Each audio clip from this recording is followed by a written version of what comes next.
Good evening. Triple I commerce academy അവതരിപ്പിക്കുന്ന bridge കോഴ്സിലേക്ക് സ്വാഗതം. ഹായ്, എൻ്റെ പേര് പ്രേം കൃഷ്ണൻ, കമ്പനി സെക്രട്ടറി ആണ്. CS എക്സിക്യൂട്ടീവ് ലെവലിലെ ഫാക്കൽറ്റിയാണ്, ട്രിപ്പിൾ ഐയുടെ ഫാക്കൽറ്റിയാണ്. ഓക്കെ, ഞാൻ ഗ്രൂപ്പ് 1 കമ്പനിയിലോ പേപ്പർ ഹാൻഡിൽ ചെയ്യുന്നു. Group 2 securities law, capital market and securities law എന്ന് പറയുന്ന പേപ്പർ ഞാനാണ് ഹാൻഡിൽ ചെയ്യുന്നത്. ഓക്കെ, അപ്പോൾ ബ്രിഡ്ജ് കോഴ്സിനെ കുറിച്ച് ഓൾറെഡി നിങ്ങൾക്ക് ഐഡിയ കിട്ടിയിട്ടുണ്ടാവും. അതായത് നമ്മുടെ CS എക്സിക്യൂട്ടീവ് ലെവലിൽ ജോയിൻ ചെയ്യാൻ നിൽക്കുന്ന കുട്ടികൾക്ക് ഓരോ സബ്ജക്റ്റിനെ കുറിച്ചും അതിൻ്റെതായ ഫാക്കൽറ്റീസ് വന്ന് ആ സബ്ജക്റ്റിന്റെ ഒരു ഇൻട്രഡക്ഷൻ തരുന്നു.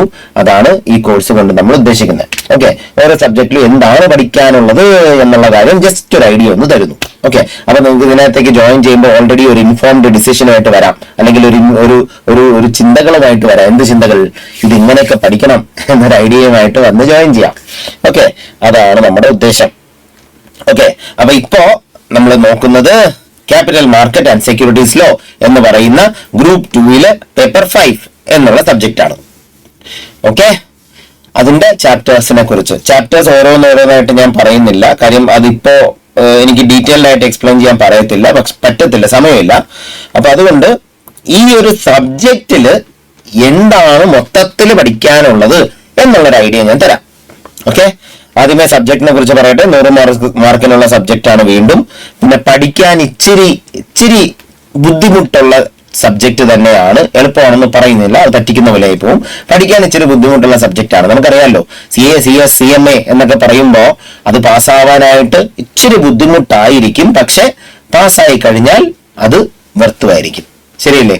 അപ്പൊ നമുക്ക് വളരെ ഈസി ആയിട്ടുള്ള ഒരു സബ്ജക്റ്റ് അല്ലെങ്കിൽ ഒരു കോഴ്സ് എടുത്ത് പാസ്സായിട്ട് നിൽക്കുന്നതിനേക്കാളും വളരെ എന്തുകൊണ്ടും നല്ലതായിരിക്കും പഠിക്കുന്ന സമയത്ത് കുറച്ച് ബുദ്ധിമുട്ടി പഠിച്ചു കഴിഞ്ഞാൽ പാസ്സായി കഴിഞ്ഞാൽ സെറ്റ് ആയിരിക്കും. ഓക്കെ, അപ്പോൾ കുറച്ചൊന്ന് ബുദ്ധിമുട്ടുള്ള പേപ്പർ തന്നെയാണിത്. ഇത് ബുദ്ധിമുട്ടെന്ന് വെച്ചാൽ നമ്മുടെ കമ്പനീസ് ആക്ട് പഠിക്കുമ്പോൾ ആക്ട് പഠിക്കാൻ കുറച്ചുകൂടി എളുപ്പമാണ്, കുറച്ച് വലുതാണ്, കുറെ സാധനങ്ങൾ പഠിക്കാനുണ്ടാവും. പക്ഷെ എക്സാമിന് വരുമ്പോൾ ക്വസ്റ്റ്യൻസ് കുറച്ച് ടഫായിരിക്കാം. പക്ഷെ ഈ പേപ്പറിനെ സംബന്ധിച്ച് നേരെ തിരിച്ചാ. ഇതില് എക്സാം പോയിന്റ് ഓഫ് വ്യൂവിൽ നോക്കുമ്പോൾ ക്വസ്റ്റ്യൻസ് വളരെ എന്ന് പറയുന്നില്ല, ഒരു ആവറേജ് ലെവലിലുള്ള ഈസി ക്വസ്റ്റ്യൻസ് ആയിരിക്കും. എന്നാൽ ഇവിടെ എന്താ ബുദ്ധിമുട്ടെന്ന് അറിയാം? ഈ സബ്ജക്ട് പഠിക്കാൻ ഇച്ചിരി ബുദ്ധിമുട്ടെന്ന് വെച്ചാൽ ഒരുപാട് കാര്യങ്ങൾ, കോൺസെപ്റ്റ്സ് പഠിക്കാനുണ്ടാവും. അപ്പൊ ഇത്രയും കോൺസെപ്റ്റ്സ് പഠിച്ച് റിവൈസ് ചെയ്യുക അങ്ങനെ ചെയ്തുകൊണ്ടിരിക്കണം. റിവൈസ് ചെയ്ത് പോയി കഴിഞ്ഞാൽ എക്സാമിന് ചെല്ലുമ്പം വലിയ ബുദ്ധിമുട്ടൊന്നും ഇല്ലാത്ത ക്വസ്റ്റ്യൻസ് എഴുതിയിട്ട് തിരിച്ചു വരാം. ഓക്കെ, അതാണ് ഈ പേപ്പറിന്റെ പ്രത്യേകത. ഓക്കെ, പിന്നെ ഫസ്റ്റ് പേപ്പറിലെ കമ്പനിയിലോ അത്ര സ്കോറിംഗ് പേപ്പർ ആയിരിക്കത്തില്ല, ബാക്കി സബ്ജക്ട്സ് ആയിരിക്കും അവിടെ സ്കോറിംഗ്. സെറ്റിംഗ് അപ്പ് അങ്ങനെയുള്ള സബ്ജക്ട്സ് ഒക്കെ ആയിരിക്കാം അവിടെ സ്കോറിംഗ്. എന്നാൽ സെക്കൻഡ് ഗ്രൂപ്പ് വരുമ്പോൾ ഈ പേപ്പർ സ്കോറിംഗ് പേപ്പർ ആയിരിക്കും. ഒരു 60 മാർക്കൊക്കെ ഈസി ആയിട്ട്, നല്ലൊരു ഈസി എന്ന് വെച്ചാൽ നല്ല രീതിയിൽ റിവിഷൻ ഉണ്ടെങ്കിൽ അടിക്കാനായിട്ട് പറ്റും. ഓക്കെ, ശരി. അപ്പൊ ഈ സബ്ജക്ട് 100 മാർക്കാണ്. ഞാൻ വീണ്ടും പറയുന്നു, അതിൽ പാർട്ട് 1 ക്യാപിറ്റൽ മാർക്കറ്റ് എന്ന് പറയുന്ന പാർട്ടാണ്. അത് 40 മാർക്കിനാണ് അതിനകത്ത് പഠിക്കാനുള്ളത്. ഓക്കെ, പാർട്ട് 2 സെക്യൂരിറ്റീസ് ലോ, നമ്മുടെ ഷെയർ മാർക്കറ്റ് കാര്യങ്ങളൊക്കെ കേട്ടിട്ടുണ്ടാവുമല്ലോ, അതുമായിട്ട് ബന്ധപ്പെട്ട കാര്യങ്ങളാണ്. പാർട്ട് 2 60 മാർക്കിന് ക്വസ്റ്റ്യൻ വരും, പാർട്ട് A 40 മാർക്കിന് ക്വസ്റ്റ്യൻ. ഓക്കെ, പിന്നെ ഇത് തിയറി പേപ്പർ ആണെങ്കിലും നമുക്ക് കുറച്ച് കാൽക്കുലേഷൻസും അങ്ങനെയുള്ള പ്രോബ്ലംസും അങ്ങനെയുള്ളതൊക്കെ ഇതിനകത്ത് ചെയ്യാനുണ്ടാവും. ഓക്കെ, കുറച്ച് കൂട്ടലുകൾ ഇതിനകത്തുണ്ടാവും. ഓക്കെ, ഞാൻ മൊത്തത്തില് ഒരു ഐഡിയ തരാം, ഇതിലെന്താണ് പഠിക്കാനുള്ളത് എന്നൊരു ഐഡിയ തരാം. ഓക്കെ, അതായത് നിങ്ങളെ ഈ സെക്യൂരിറ്റീസ് മാർക്കറ്റില്, ഷെയർ മാർക്കറ്റ്, സെക്യൂരിറ്റീസ് മാർക്കറ്റില് പ്രൈമറി മാർക്കറ്റ്, സെക്കൻഡറി മാർക്കറ്റ് എന്നൊക്കെ കേട്ടിട്ടുണ്ടോ? ഉണ്ടാവുമായിരിക്കും അല്ലേ? എന്താ പ്രൈമറി മാർക്കറ്റ്? ഞാനൊന്ന് ചുരുക്കി പറയുവാണേ. എന്താ പ്രൈമറി മാർക്കറ്റ് എന്ന് വെച്ചാ? പ്രൈമറി മാർക്കറ്റ് എന്ന് വെച്ചാൽ ഒരു കമ്പനി ആ കമ്പനി ഫണ്ട് റേസ് ചെയ്യാൻ പോവുക. കമ്പനി എങ്ങനെയാ ഫണ്ട് റേസ് ചെയ്യാൻ പോണേ? ക്യാപിറ്റൽ റേസ് ചെയ്യാൻ പോണേ എങ്ങനെയാ? ഷെയർ ഇഷ്യൂ ചെയ്തിട്ട് അല്ലേ? ഷെയർ ഇഷ്യൂ ചെയ്യുമ്പോൾ കമ്പനിക്ക് 4 രീതിയിൽ ഷെയർ ഇഷ്യൂ ചെയ്യാം എന്ന് കമ്പനീസ് ആക്ടിനകത്ത് പറയുന്നുണ്ട്. 4 രീതി. ഒന്ന് പബ്ലിക് ഇഷ്യൂ, പ്രൈമറി മാർക്കറ്റ് അല്ല കേട്ടോ ഞാൻ പറയുന്നത്, അതിന് മുന്നേ വേറെ കുറച്ച് കാര്യങ്ങൾ പറയാനുണ്ട്, അതാണ് ഈ പറയുന്നത് കേട്ടോ. ഒന്ന് public issue, 2 private placement, okay, 3 bonus issue, 4 rights issue. ഇങ്ങനെ 4 മെത്തേഡ്സ് ആണ് ഒരു കമ്പനിക്ക് ഷെയർ ഇഷ്യൂ ചെയ്യാനായിട്ട് ഉള്ളത്. ഓക്കെ, ഇതിനകത്ത് റൈറ്റ്സ് ഇഷ്യൂ, ബോണസ് ഇഷ്യൂ ഒക്കെ മെയിൻ ക്ലാസ്സിൽ എടുക്കാം, അതൊക്കെ പോട്ടെ. പബ്ലിക് ഇഷ്യൂ, പ്രൈവറ്റ് പ്ലേസ്മെന്റ് എന്താണെന്ന് ഞാനിപ്പോൾ ഒരു ഐഡിയ തരാം. ഓക്കെ, ഈ പബ്ലിക് ഇഷ്യൂ എന്ന് വെച്ചാൽ ഇപ്പൊ ഒരു സാധാരണ കമ്പനി അവരുടെ പ്രോഡക്റ്റ് എങ്ങനെയാണ് വിൽക്കണേ? പരസ്യം ചെയ്യും അല്ലേ? എവിടെയൊക്കെ പരസ്യം ചെയ്യും? തിയേറ്ററിൽ പോകുമ്പോൾ കാണും, വഴി കൂടെ പോകുമ്പോൾ ഹോർഡിങ്സ് കാണും അല്ലേ, പിന്നെ ഇൻസ്റ്റാഗ്രാമിൽ റീൽസ് കാണും അല്ലെ. ഇങ്ങനെ പല സ്ഥലത്തായിട്ട് അവരുടെ പ്രോഡക്റ്റ് അഡ്വർടൈസ്മെന്റ് കൊടുക്കും. ഈ അഡ്വർടൈസ്മെന്റ് ആരാ കാണുന്നത്? ജനറൽ പബ്ലിക് ആണ് ഈ അഡ്വർടൈസ്മെന്റ് കാണുന്നത് അല്ലെ. ഈ അഡ്വർടൈസ്മെന്റ് കാണുന്ന പബ്ലിക്കിലുള്ള ആർക്ക് വേണമെങ്കിലും കയ്യിൽ പൈസ ഉണ്ടെങ്കിൽ പോയി ഷെയർ മേടിച്ചൂടെ? സോറി ആ പ്രോഡക്റ്റ് മേടിച്ചൂടെ അല്ലെ. അതേപോലെ ഈ കമ്പനിയുടെ ഷെയർ ആൾക്കാർക്ക് കൊടുക്കുക. അതായത് പ്രോസ്പെക്ടസ് എന്ന് പറയുന്ന റിട്ടൺ ഫോമിൽ എഴുതിയ ഒരു പരസ്യം, ഒരു ഡോക്യുമെന്റ്. ഈ പരസ്യം കമ്പനി പബ്ലിക്കിന് കൊടുക്കും. ഓക്കെ, ഈ പ്രോസ്പെക്ടസിനകത്ത് കമ്പനിയെ കുറിച്ചുള്ള കുറെ ഇൻഫർമേഷൻസ് ഉണ്ടാവും. ഓക്കെ, ഈ പ്രോസ്പെക്ടസ് വായിച്ചിട്ട് പബ്ലിക്കിലുള്ളവർക്ക് താല്പര്യമുള്ള ആർക്ക് വേണമെങ്കിലും കമ്പനിയിൽ ആപ്ലിക്കേഷൻ കൊടുത്ത് കമ്പനിയുടെ ഷെയർ മേടിക്കാം. ഓക്കെയാണോ? ഈ രീതിയിൽ കമ്പനി ഷെയർ ആൾക്കാർക്ക് ഇഷ്യൂ ചെയ്താൽ പ്രോസ്പെക്ടസ് എല്ലാവരും വായിക്ക്, ആർക്ക് താല്പര്യമുണ്ടെങ്കിലും വന്ന് മേടിച്ചോ. ഓക്കെയാണോ? ഈ രീതിയിൽ കമ്പനി ഷെയർ ഇഷ്യൂ ചെയ്താൽ അതിനെ പബ്ലിക് ഇഷ്യൂ എന്ന് പറയും. ഓക്കെ, പിന്നെ പ്രൈവറ്റ് പ്ലേസ്മെന്റ്. അതെന്തായിരിക്കും പ്രൈവറ്റ് പ്ലേസ്മെന്റ് എന്ന് വെച്ചാ? ഇതേ കമ്പനി പബ്ലിക്കിനുള്ളില് കുറച്ച് ആളുകളെ സെലക്ട് ചെയ്തു. ഇപ്പൊ III കൊമേഴ്സ് അക്കാഡമിയിൽ പഠിക്കുന്ന സ്റ്റുഡൻസിനെ ഒരു കമ്പനി സെലക്ട് ചെയ്തു. ഈ സ്റ്റുഡൻസ് എന്ന് പറയുന്ന ആരാ? പബ്ലിക്കിനകത്തുള്ള കുറച്ച് ആൾക്കാരല്ലേ, കമ്പനി സെലക്ട് ചെയ്ത കുറച്ച് ആൾക്കാരല്ലേ അല്ലെ. ഈ സെലക്ട് ചെയ്ത സ്റ്റുഡൻസിന് ഈ കമ്പനി അവരുടെ അഡ്രസ്സിലേക്ക് ഒരു ഓഫർ ലെറ്റർ അയക്കുന്നു. ഓക്കെനാ? ഈ ഓഫർ ലെറ്റർ കിട്ടുന്നവർക്ക് മാത്രം താല്പര്യമുണ്ടെങ്കിൽ വന്ന പ്രോഡക്റ്റ് മേടിക്കാം. അങ്ങനെയാണെങ്കിലാ പബ്ലിക്കിനുള്ളിലുള്ള സെലക്ടഡ് ആയിട്ടുള്ള ആൾക്കാരാ, അവർക്ക് മാത്രം താല്പര്യമുണ്ടെങ്കിൽ വന്ന് പ്രോഡക്റ്റ് മേടിക്കാം. കേൾക്കുന്നുണ്ടോ? ആ രീതിയിൽ, ഇതേ രീതിയിൽ കമ്പനി ഷെയർ കൊടുക്കുക. അതായത് കമ്പനി കുറച്ച് ആളുകളെ സെലക്ട് ചെയ്യുന്നു, പബ്ലിക്കിനകത്തുനിന്ന് തന്നെ കുറച്ച് ആളുകളെ സെലക്ട് ചെയ്യുന്നു. അത് ചിലപ്പോൾ ഇൻഡിവിജ്വൽസ് ആവാം, ചിലപ്പോൾ പബ്ലിക്കിനകത്തുള്ള സാധാരണ കമ്പനീസ് ആവാം. അങ്ങനെ കുറച്ചുപേരെ സെലക്ട് ചെയ്തിട്ട് അവർ ഓഫർ അയച്ചു കൊടുക്കും. ഈ ഓഫർ കിട്ടുന്ന നിങ്ങൾക്ക് മാത്രം, എന്ന് വെച്ചാൽ പബ്ലിക്കിനകത്ത് സെലക്ട് ചെയ്ത നിങ്ങൾക്ക് മാത്രം താല്പര്യമുണ്ടെങ്കിൽ വന്ന് ഷെയർ മേടിക്കാം. ഈ രീതിയിൽ ഷെയർ ഇഷ്യൂ ചെയ്താൽ അതിനെ പ്രൈവറ്റ് പ്ലേസ്മെന്റ് എന്ന് പറയും. ക്ലിയർ? ഓക്കെ, അപ്പൊ പ്രൈമറി മാർക്കറ്റ് എന്ന് വെച്ചാൽ എന്താണോ? ഒരു കമ്പനി പ്രോസ്പെക്ടസ് വഴി അവരുടെ ഷെയർസ് പബ്ലിക്കിന് കൊടുക്കുന്നു. എന്നിട്ട് പബ്ലിക് ആ കമ്പനിയിൽ ഇൻവെസ്റ്റ് ചെയ്യുന്നു. ഓക്കെ, ഇതിനെയാണ് പ്രൈമറി മാർക്കറ്റ് എന്ന് പറയുന്നത്. ഇത് പല തരത്തിലുണ്ട്. ഇതിപ്പോ പബ്ലിക് ഇഷ്യൂ അല്ലേ, ഇത് പല തരത്തിലുണ്ട്. അതിനെക്കുറിച്ച് ഡീറ്റെയിൽഡ് ആയിട്ട് നമുക്ക് ക്ലാസ്സിൽ പറയാം. IPO ഉണ്ട്, FPO ഉണ്ട്, ഇതൊക്കെ കേട്ടിട്ടുണ്ടോ? Initial public offering, further public offering, പിന്നെ ഓഫർ ഫോർ സെയിൽ, ഇങ്ങനെ പല മെത്തേഡ്സ് ഉണ്ട്. ഓക്കെയാണോ? അതെന്താണെന്നുള്ളതൊക്കെ ക്ലാസ്സിൽ പറയാം. ഓക്കെ, അപ്പൊ കമ്പനിയുടെ ഷെയർസ് പബ്ലിക്കിലേക്ക് ഇറക്കുന്നു, പബ്ലിക് ആ ഷെയർ മേടിക്കുന്നു, കമ്പനി ക്യാപിറ്റൽ റേസ് ചെയ്യുന്നു. ഈ ഒരു മാർക്കറ്റിനെയാണ് പ്രൈമറി മാർക്കറ്റ് എന്ന് പറയുന്നത്. ഓക്കെയാണോ? ഇവിടെ കമ്പനി പബ്ലിക് ഇഷ്യൂ ചെയ്യുന്നതിന് മുന്നേ നിർബന്ധമായിട്ടും ചെയ്യേണ്ട ഒരു കാര്യമുണ്ട്. നിങ്ങൾ BSE NSE എന്നൊക്കെ കേട്ടിട്ടുണ്ടാടേ, സ്റ്റോക്ക് എക്സ്ചേഞ്ച്. ഈ സ്റ്റോക്ക് എക്സ്ചേഞ്ചില് ഈ പബ്ലിക്കിന് കൊടുക്കാൻ ഉദ്ദേശിക്കുന്ന ഷെയർസ് കമ്പനി ആദ്യം രജിസ്റ്റർ ചെയ്യണം. ഞാൻ ഈ പറയുന്നൊക്കെ കേട്ടോ, അത് കഴിയുമ്പം സബ്ജക്ട് എന്താണെന്ന് ഐഡിയ കിട്ടും. ഓക്കെ ആണല്ലോ? ഇനി സെക്കൻഡറി മാർക്കറ്റ് എന്താണോ? സെക്കൻഡറി മാർക്കറ്റ് എന്താ? എടാ, പ്രൈമറി മാർക്കറ്റിൽ ഇപ്പൊ എന്താ സംഭവിച്ചേ? കമ്പനിയുടെ ഷെയർസ് പ്രോസ്പെക്ടസിലൂടെ പബ്ലിക്കിന് കൊടുത്തു, പബ്ലിക്കിന്റെ കയ്യിൽ നിന്ന് കമ്പനി ഫണ്ട് റേസ് ചെയ്തു, എന്നിട്ട് കമ്പനി എവിടെ പോയി?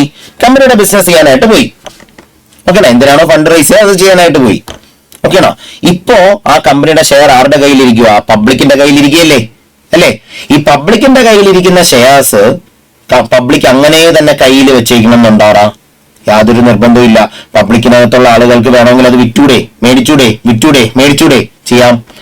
കമ്പനി പബ്ലിക്കിന് കൊടുത്ത ആ ഷെയർസ് പബ്ലിക്കിനുള്ളിൽ തന്നെ ആളുകൾ എന്ത് ചെയ്യും? പൈസയുടെ ആവശ്യങ്ങൾ വരുമ്പോ പബ്ലിക്കിനുള്ളിൽ തന്നെ ആളുകൾ അങ്ങോട്ടും ഇങ്ങോട്ടും ഫ്രീക്വന്റ് ആയിട്ട് ബൈയിങ്ങും സെല്ലിങ്ങും നടത്തിക്കൊണ്ടേയിരിക്കും.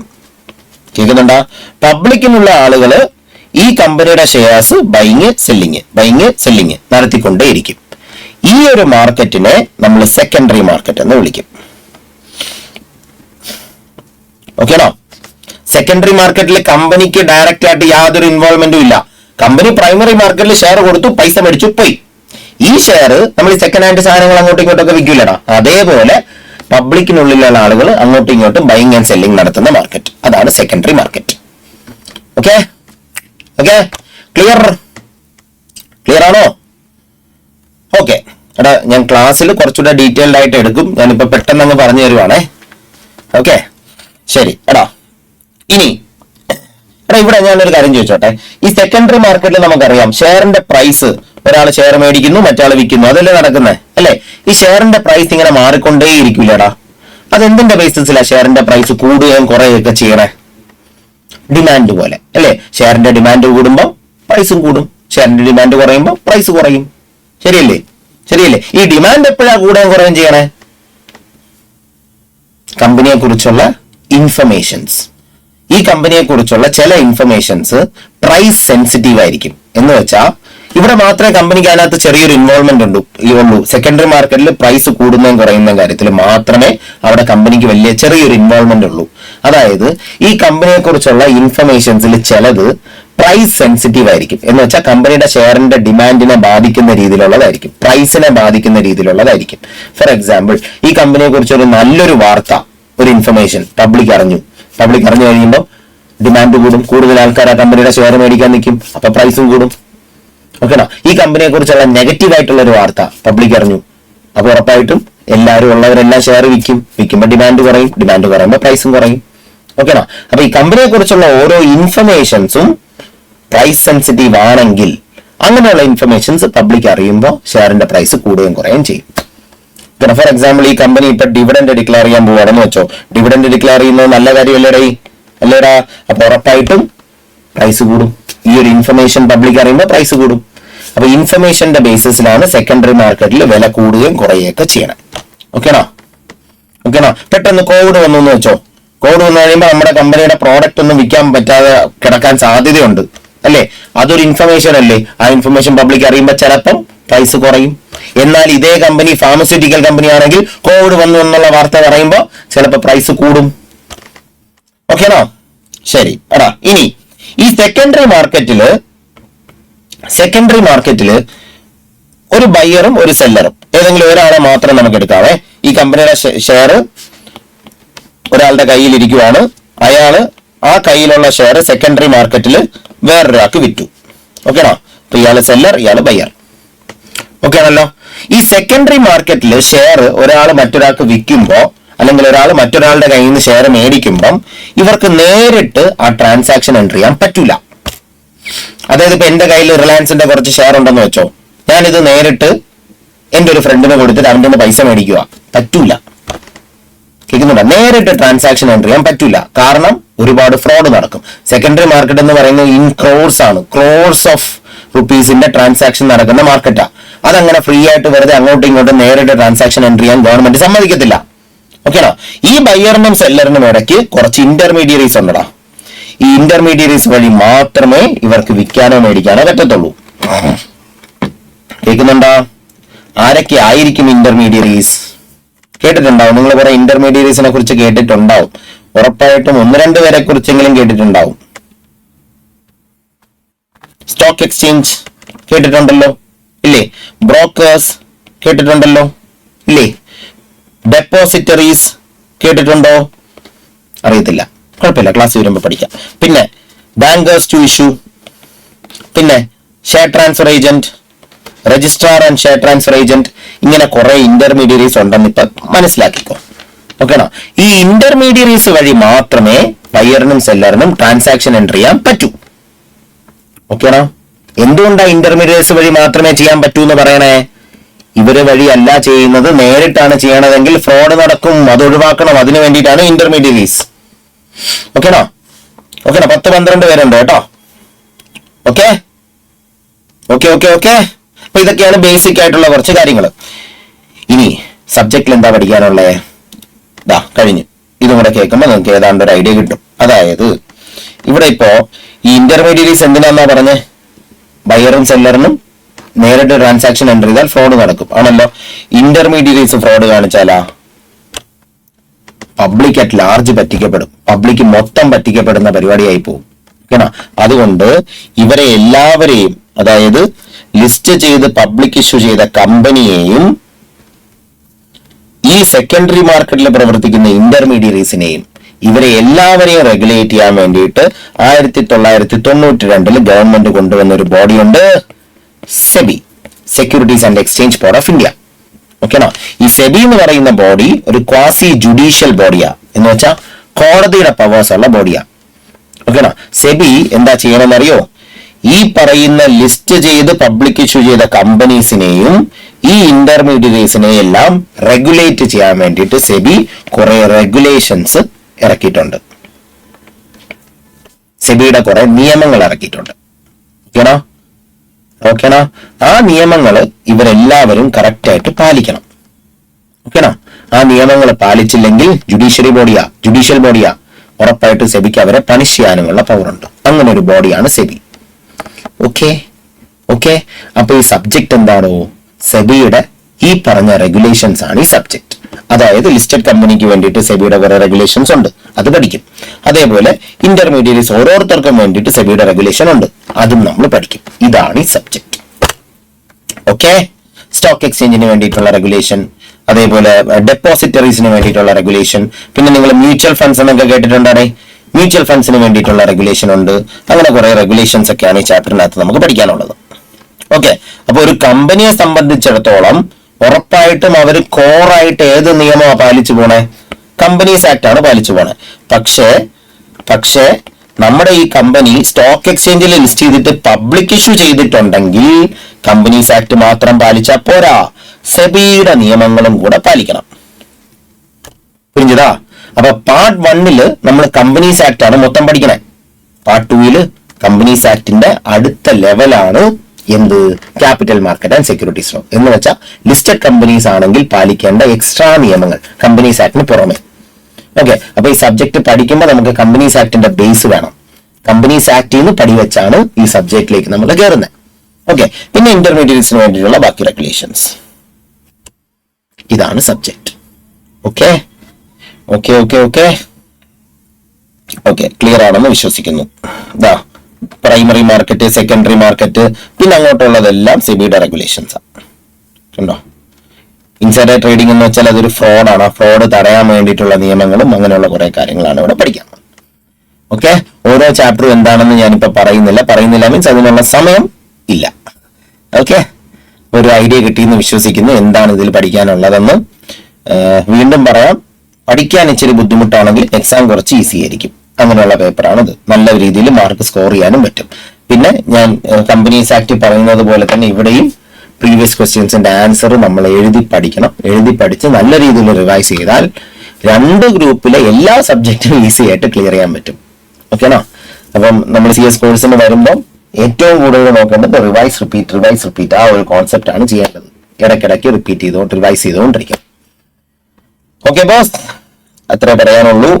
നല്ല രീതിയിൽ പഠിക്കുക. ക്ലാസ്സിൽ വരുമ്പോൾ ഇതിനും ഈ പേപ്പറിനും എന്തുണ്ടാവും? ഫാക്കൽറ്റിയുടെ നോട്ട് ഉണ്ടാവും. ആ നോട്ട് പഠിക്കുക, പ്രീവിയസ് ക്വസ്റ്റ്യൻസ് ആൻസർ ചെയ്യുക. ഓക്കെ? അതല്ല ടെക്സ്റ്റ് ആണ് നിങ്ങൾക്ക് കംഫർട്ടബിൾ എങ്കിൽ ടെക്സ്റ്റ് പഠിക്കുക, പ്രീവിയസ് ക്വസ്റ്റ്യൻസ് ആൻസർ ചെയ്യുക. Okay okay maximum test papers ഒക്കെ ഇൻസ്റ്റിറ്റ്യൂട്ട് കണ്ടക്ട് ചെയ്യുമ്പോൾ അതൊക്കെ അറ്റൻഡ് ചെയ്യാനായിട്ട് നോക്കണം. അത് വെച്ചിട്ട് അത് നിങ്ങളെ തന്നെ നിങ്ങൾക്കൊന്ന് റിവ്യൂ ചെയ്യാൻ വേണ്ടിയിട്ടുള്ള ഒരു ആയുധമാണ് ഈ test papers. Maximum test papers എല്ലാം എഴുതി എത്രയും പെട്ടെന്ന് നമുക്ക് ഒരുമിച്ചങ്ങ് ക്ലിയർ. ഒരുമിച്ചെന്ന് വെച്ചാൽ ഞാൻ പാസ്സായി, സോറി, നമുക്ക് എല്ലാവർക്കും അങ്ങ് പാസ്സാവാം. ഓക്കെ ഓക്കെ ശരി എന്നാ, ബൈ, സി യു.